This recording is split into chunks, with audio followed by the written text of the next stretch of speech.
បាទសួស្តីបងប្អូនទាំងអស់គ្នានេះខ្ញុំមានដំណឹងល្អហើយនឹងក៏ជាដំណឹងអាក្រក់ដែរអញ្ចឹងអានេះដុំមកមានម្ចាស់ហើយកាត់កំងហើយស្អែកដែរគាត់អញ្ចឹងយើងធ្វើការបិទការលក់សិនបាទអញ្ចឹងយើងបិទការលក់នេះមិនមែន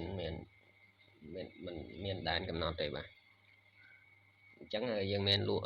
មេរៀនជាវីដេអូរៀបហ្វែតបាទរៀបជាអាជីពអញ្ចឹងហើយក៏វាថ្លៃដែរហើយយើងក៏លក់វីដេអូជាអាជីពហ្នឹងយើងលក់តែឲ្យតែចំនួន3នាក់តែប៉ុណ្ណោះបាទលើពីនេះយើងអត់បញ្ចេញច្រើនទេអញ្ចឹងយើងធ្វើការបិទការលក់សិនអញ្ចឹងអានេះខ្ញុំបានតេស្តហើយម្ចាស់គាត់បានឃើញហើយបាទម្ចាស់គាត់បានឃើញហើយពីល្ងាចមិញអញ្ចឹងបងប្អូនមើលការរៀបបាទហើយអត់ឡើងកម្ដៅទេបាទវាអត់ឡើងកម្ដៅដល់ថ្នាក់ខ្លាំងឆេះទេបាទអញ្ចឹងសង្ឃឹមថាបងប្អូននឹងយល់បាទយើងអត់មានលក់ទៀតទេយើងធ្វើការបិទការលក់សិនបាទអញ្ចឹងយើងមានលក់ប្លង់ដូចជាវីដេអូហ្នឹងរៀនធ្វើហ្វាតជាអាជីព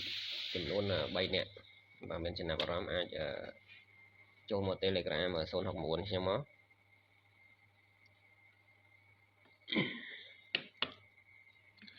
អញ្ចឹងអានេះយើងបានតេស្តហើយប៉ុន្តែយើងអត់បានបង្ហោះវីដេអូ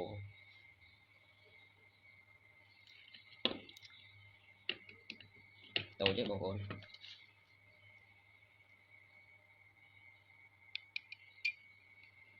ញ្ចឹងប្រភេទនេះយើងមិនងាយទាំងធ្វើបានទេតើតែជាងត្មងបាទជាងខ្លះគាត់រៀបអត់កើតដែរគាត់រៀបអត់ចេញមានតែកើតទេកើតដែរតែប្រើអត់កើត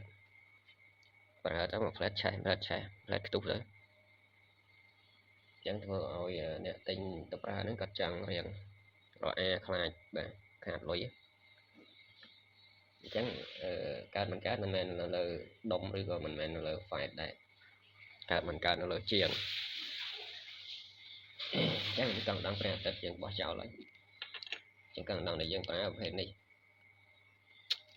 អញ្ចឹងក្នុងនេះក៏ប្រភេទហ្នឹងដែរប៉ុន្តែពណ៌ខ្មៅអញ្ចឹងឲ្យកាត់កំងខ្សែមើលខ្សែឬខ្សែចងគោហ្នឹង2x2កន្លះខ្សែនេះតុនណាមិនខ្សែបាក់ណាខ្សែតុនខ្សែថៃអញ្ចឹងនេះដាក់ Thailand នេះ Thailand តែខ្ញុំមើលបច្ច្រាស់ Thailand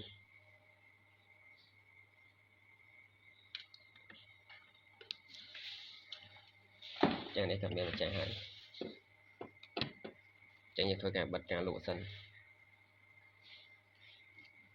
បងប្អូនមានចំណាប់អារម្មណ៍ចង់ធ្វើចង់ចេះអាចទិញវីដេអូទៅហើយចំនួនមានកំណត់តែ3នាក់ដូចខ្ញុំបញ្ជាក់ចឹងលើពីហ្នឹងអត់មានទេ